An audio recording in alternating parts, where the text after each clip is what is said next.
An old tungsten filament lamp hung in the middle of the room, suspended by black wires. The atmosphere was eerie, with the light casting long shadows on the walls. Around a table sat 10 people, each dressed in worn-out clothes, their faces covered in dust. They were in various states of slumber, some slumped over the table, others leaning back in their chairs. Standing silently beside them was a man wearing a goat-headed mask and a black suit. His eyes, visible through the holes in the mask, gleamed with interest as he observed the 10 individuals. The clock on the table chimed, its hands pointing to 12. From a distance, a deep bell tolled, signaling the start of something ominous. At that moment, the 10 men and women around the table began to wake up. They looked around in confusion, trying to make sense of their surroundings and each other. None of them could remember how they had ended up there. Good morning, 9 of you. The goat-headed man spoke. First, I'm delighted to meet you. Here, you've been asleep in front of me for 12 hours. his appearance was unsettling, especially under the dim light. The mask he wore seemed to be made from an actual goat's head, with yellowed and blackened fur matted together.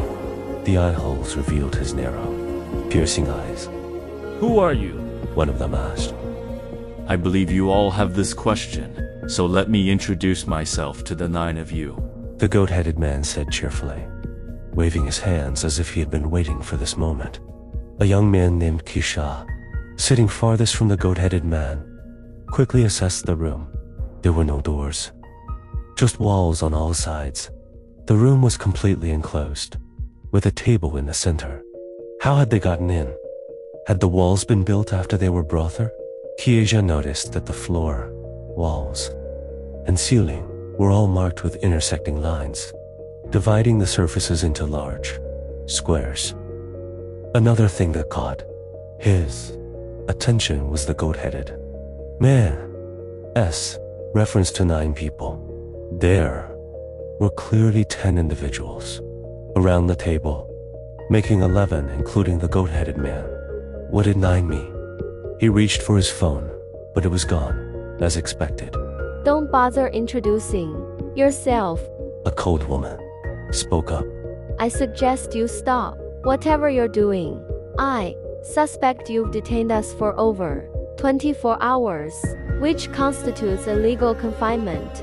Every word you say will be recorded and used against you. As she spoke, she rubbed her arms nervously. Whoever this man was, he had dared to kidnap 10 people alone, which was a serious crime. Wait. A middle-aged man in a white coat interrupted. He turned to the cold woman and asked calmly, We just woke up. How do you know we've been detained for 24 hours? His tone was steady but pointed. The woman replied, I have a habit of checking the time before I sleep. Fellas time. I looked at my watch at home. It was already midnight. That means we've been here for at least 12 hours. And, as you can see, there are no doors in this room, which suggests considerable fort. Was made to bring Ushar Hest. We've been asleep for 12 hours. And now the clock points to 12 again, indicating at least 2 full cycles that.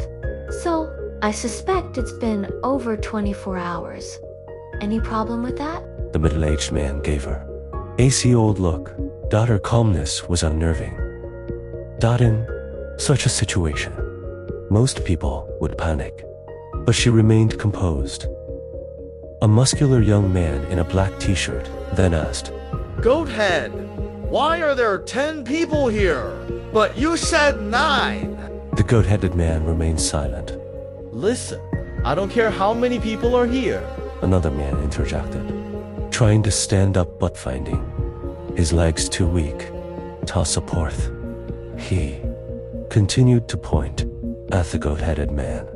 You better be careful, Jehovino. Idea how serious the consequence will be. If you mess with me, I call Drelly, and you.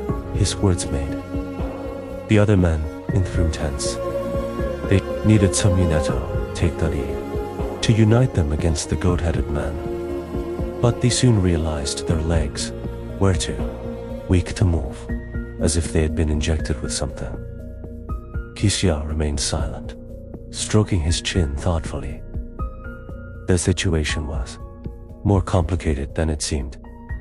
The goat-headed man had mentioned Nina participants.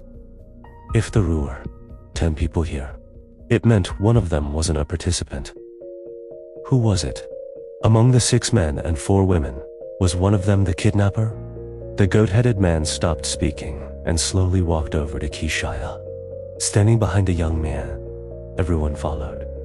His Gaziantanaritvat. This young man was different from Therist, Despoteth. Dirt on his face. He wore a strange, blissful smile. Goat-headed man raised his hand and placed it on the back of the young man's head. The old man's smile grew even more bizarre, and he looked at the others with excitement, as if he knew something they didn't. With a loud thud, the goat-headed man slammed a thumb man's head onto the table. Blood splattered across the surface, and everyone's faces were stained with droplets. The young man's skull had been crushed on the table. Geisha, sitting close to the victim, felt something wet hit his face. He shuddered, realizing the gravity of the situation. There goes sitting to the right of Thetis, he screamed. After a few seconds, her voice piercing throughout the room, the sound shattered every SCOMPOSURE. The goat-headed man, with his frail body, had just demonstrated inhuman strength. How could I crush a human skull with his bare hands? Was he even human? The goat-headed man spoke slowly. The reason there are 10 people is because one of them is meant to silence you.